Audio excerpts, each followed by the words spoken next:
سوال یہ ہے کہ جیسے غسل کے اندر ہی مطلب وضو کر لیا جائے، اس کے بعد اگر آپ مسجد جا رہے ہیں تو دوبارہ وضو نہ کرنا پڑے، تو اس حالت میں وضو ہو جائے گا یا نہیں؟ نبی کریم صلی اللہ تعالیٰ علیہ وآلہ وسلم کی سیرت طیبہ سے ہمیں یہ ملتا ہے، سیدہ عائشہ صدیقہ رضی اللہ تعالیٰ عنہ کی حدیث پاک ہے کہ نبی کریم صلی اللہ علیہ وسلم نے جب غسل فرمایا تو اس کے بعد وضو نہ کیا اور نماز پڑھنے کے لیے تشریف لے گئے۔ تو اس سے بھی یہ پتہ چلتا ہے کہ غسل کے بعد وضو کرنا ضروری نہیں۔ یہاں تو انہوں نے یہ سوال میں ذکر کیا کہ وضو کر لیا غسل میں، تو غسل کا سنت طریقہ تو یہی ہے کہ اس میں ابتداءً جو ہے وضو ہوتا ہے، لیکن اگر کسی نے یہ نہ بھی کیا، یعنی وضو کیا ہی نہیں اور صرف غسل ہی کیا،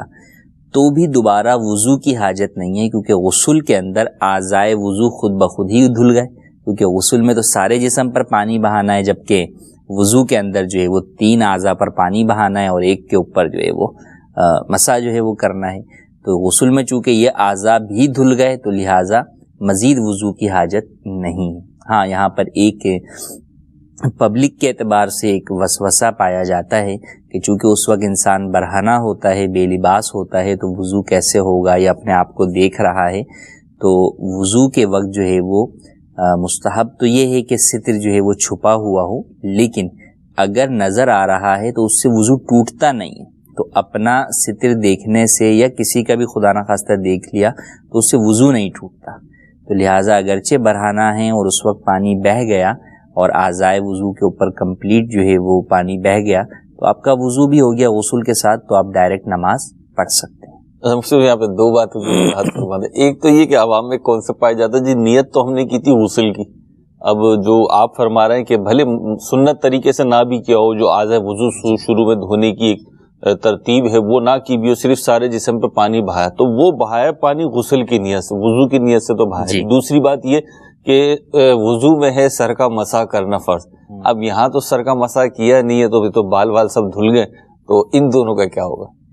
پہلی بات تو یہ بعض چیزیں وہ ہیں جس میں نیت نہ ہو تو وہ چیز ہی نہیں ہوتی، ٹھیک ہے، جیسے نماز، کہ نماز میں نیت شرط ہے، نیت نہیں ہوگی تو نماز ہی نہیں ہوگی۔ ٹھیک۔ بعض وہ ہیں جن میں وہ کام تو ہو جاتا ہے، ثواب نہیں ملتا، انما الاعمال بالنیات، تو اس کی جو شرح علماء نے بیان فرمائی تو یوں آگے 2 تقسیم اس کی جو ہے وہ نکلتی ہیں۔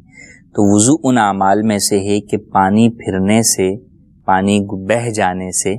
وضو ہو جائے گا، غسل ہو جائے گا، اگرچہ نیت نہ ہو۔ نیت نہیں کی تو ثواب جو ہے وہ نہیں ملے گا، لیکن بہرحال وہ کام ہو جائے گا، ٹھیک۔ تو یوں بغیر نیت کے بھی وضو ہو گیا۔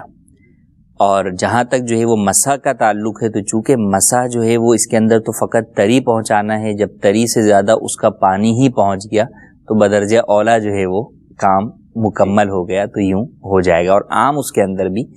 سنت مسح کرنا ہے، لیکن اگر کسی نے مثال کے طور پر پانی سر دھو لیا تو بھی اس صورت کے اندر اس کا مسح والی چیز پائی جائے گی اور وہ فرض مکمل قرار دیا جائے گا۔ ٹھیک ہے، یعنی دھونا جو ہے وہ تو اوپر لیول کا ہے، اوپر کا ہے، ٹھیک ہے۔